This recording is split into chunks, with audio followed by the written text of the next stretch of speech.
Hi, I'm Guy Harris, and this is Talk Like a Leader. This week's episode is a summary of my thoughts that I've drawn from a website, therulesofcivilconversation.org. So the title of this episode is Final Thoughts on the Rules of Civil Conversation. Now, as I mentioned, this is the wrapping up episode in a series of episodes. If you're new, you can go back and listen to them. I've basically talked about the rules of civil conversation. There are 8 of them. So far, I've touched on 4, and in the process, I've looked at some logical fallacies that can get in the way of our leadership communication. I've looked at some cognitive biases that can interfere with leadership communication. I haven't explored all of the logical fallacies or cognitive biases that affect human beings and that can interfere with our ability to talk like a leader. I just touched on a few.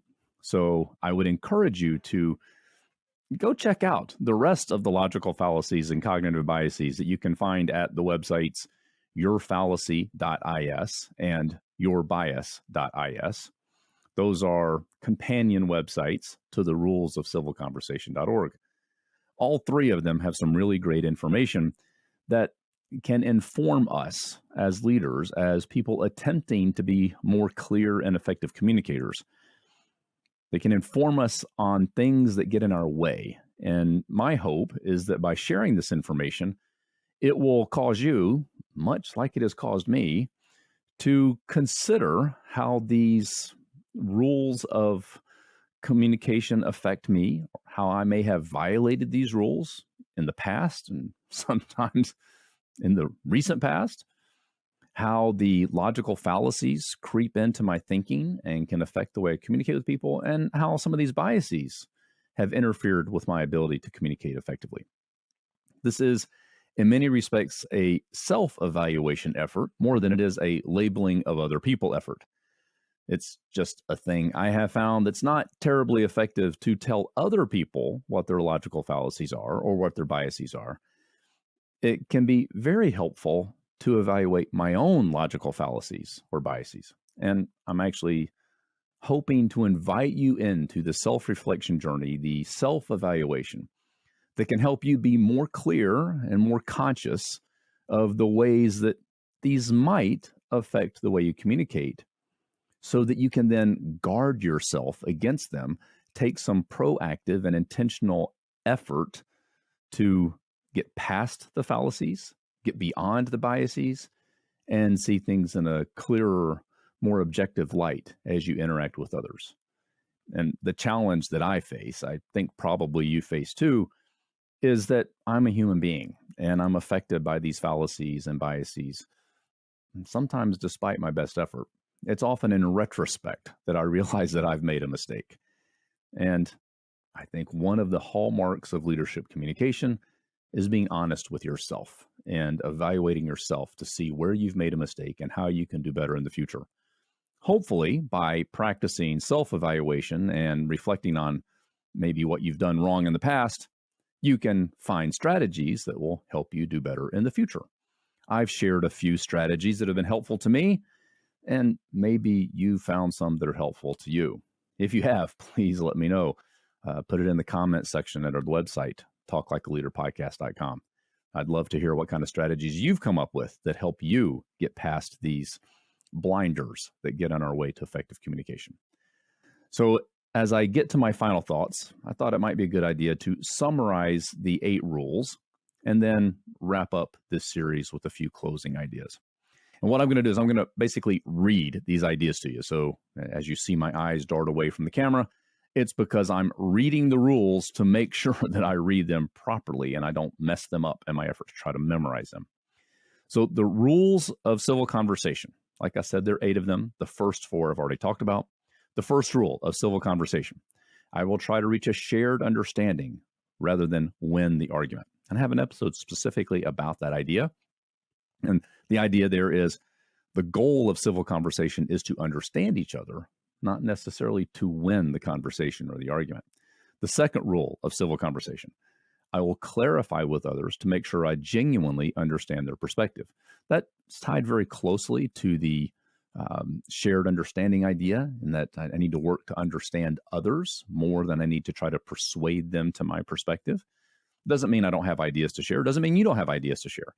It's just that if we're going to be effective communicators, we also have to understand the ideas and perspectives of the people with whom we're communicating. The third rule is I shall endeavor to avoid committing logical fallacies in support of my claims. I shared a couple of logical fallacies that can get in our way, and there are more than what I shared. The idea is to be aware of the gaps or fallacies, and the idea of a fallacy is that it's false or it's not accurate, even though it kind of feels right in the moment that we're thinking it or saying it. And we have to be aware of these logical fallacies in order to protect ourselves from them. And then the fourth rule that I've got a couple episodes on says, I will attempt to account for my own biases and try to be intellectually humble. The recognition that I do have cognitive biases. I have filters on the way I see, hear, perceive the world. I have filters on the way I engage with others, and I need to be aware of those so that I can protect myself from them. Now, that's the first four, and this is stuff I've already talked about. The four rules that I'm going to attempt to summarize today with a few closing thoughts are these. I will also try to be reasonable, rational, and create coherent arguments. So the idea of reasonableness and rational arguments rather than fully emotional arguments. I think a key thought here is to remember that while we have emotions, and I don't actually think there's anything wrong with emotions, we have to be mindful that we have a difficulty being objective and fact-based if the only thing we rely on is emotions. And so we have to be mindful of that and work on creating reasonable, rational arguments or perspectives that help us drive the conversation forward. And the sixth rule is I may challenge ideas, but will refrain from personal attacks and mean-spiritedness. Meaning I'll attempt to the best of my ability to stay away from comments that attack the character or integrity or honesty of the other person.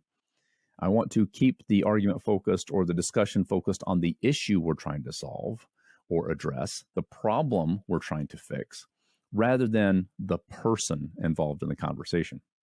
And the seventh point is I will use the principle of charity to interpret others' points of view in the best light. This is an idea, I think, similar to a couple of my episodes that talk about the presumption of benign intent. The idea that I will attempt to assign positive motives to other people's words and actions, even if they have a negative impact on me. And that doesn't mean that the assumption or presumption is accurate. I may find out that they actually meant to do something harmful to me, which is a completely different conversation. I just want to be careful that I don't go to that assumption too quickly. I want to start with the principle of charity, assigning the most positive and highest integrity intentions to their perspective or statements, even if I find something factually incorrect about what they say. I want to presume that they meant it well, even if I don't agree with it. And then the eighth point is, or the eighth rule is I promise to remain genuinely receptive to changing my mind. It's going to be hard to communicate effectively if I'm not willing to at least consider the idea that what they have to say has some merit and that maybe the better view of the situation we're addressing, the issue we're addressing, or the problem we're trying to solve is somewhere between our perspectives. That doesn't mean this is always true. I need to be open to the idea that it might be true so that I'm willing to at least consider the idea of changing my mind so that I can engage with the person with integrity and have a conversation so that we reach shared understanding. You know, it's going to be hard to reach shared understanding if I'm not willing to change my mind at least a little bit. So just some rules to consider. Let me summarize that again. I will also try to be reasonable, rational, and create coherent arguments. I may challenge ideas, but will refrain from personal attacks and mean-spiritedness. I will use the principle of charity to interpret others' points of view in the best light. And I promise to remain genuinely receptive to changing my mind. So let me summarize those ideas. I see those ideas, the summary of those four rules as being that I'm going to try to be both reasonable and humble and recognize that none of us knows everything or sees everything perfectly. As we engage in complex problem solving with our teams, as we start approaching coaching situations where people are making decisions when we're not present with information we don't have, when we're making decisions with information they don't have, there are so many ways communication can go sideways. And if I want to talk like a leader, I have to be both reasonable and humble, open to the idea that they see or know something I don't know, And that just because I know something doesn't make me smarter than the other person. It just means I have information they don't have. And in the effort to achieve shared understanding, we want to create the environment where that information can be shared and we can reach a shared understanding ultimately in the end of this conversation. And the second summary point is I'm trying to be kind and charitable. Now, one of the things I find comes up a lot in discussions of leadership communication is a confusion that I addressed in a prior episode. And the prior episode was titled Kind is Not Weak. And when I say kind and charitable, that doesn't mean pushover. It means kind and charitable. I think actually you can be both strong and kind at the same time. I think you can be strong and charitable at the same time. I don't think they're mutually exclusive ideas. And while I don't think that reasonableness and humility or kindness and charity capture everything about leadership communication, I think they're really good starting points that we want to mix into our communication efforts so that we can be mindful that no matter what we do, no matter how we need to approach a situation, no matter how hard we have to be on the issue, we still want to be soft on the person. I'm borrowing an idea from a book called Leadership and Self-Deception. Hard on the issue, soft on the person. And I think these ideas circle around each other. In fact, there are some other resources that I would recommend to you, some books that have been helpful to me in this journey. I referenced these earlier. I'll share them again here. One is Leadership and Self-Deception, which I already mentioned. Another is The Anatomy of Peace, which goes along with that book. A book about negotiation called Beyond Reason, Using Emotions as You Negotiate. And then a third book, Crucial Conversations. All of these resources have been helpful to me in my journey to become a more effective communicator. And as already indicated, I'm not perfect. I messed up, frankly, quite a bit. If you want to find out how badly I messed up, you could just talk to my wife or my kids, and you'd find out that, yeah, even though dad has gotten better or guy has gotten better over the last 25 to 30 years, he still makes mistakes.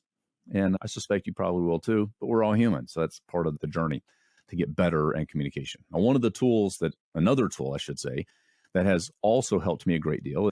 It's a site that I actually own with my friend and colleague, Kevin Eikenberry. It's website, DISCpersonalitytesting.com. I have found that using the DISC model has helped me to better understand my communication style and to better understand how my natural approach to things might conflict with or irritate others. And it's a tool that I use. It's been helpful to me. And if you'd like to get better in understanding your own blind spots and communicating more effectively with other people, you might want to check out our website, DISCpersonalitytesting.com. We offer a free assessment there that'll get you started. If you want more resources, you can purchase a full assessment that has more information and perspective on what the model means and how it affects your communication style. We also offer some other resources there that hopefully will help you gain broader perspective, not just on your own communication style, but on the communication styles of other people.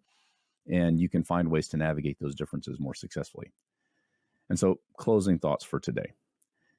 If you can be reasonable, humble, kind, and charitable, I think you can talk like a leader. This has been the Talk Like a Leader podcast. You can listen to this show every week wherever you get your podcast. If you haven't, be sure to subscribe so you never miss an episode. I'm Guy Harris, and thanks for listening.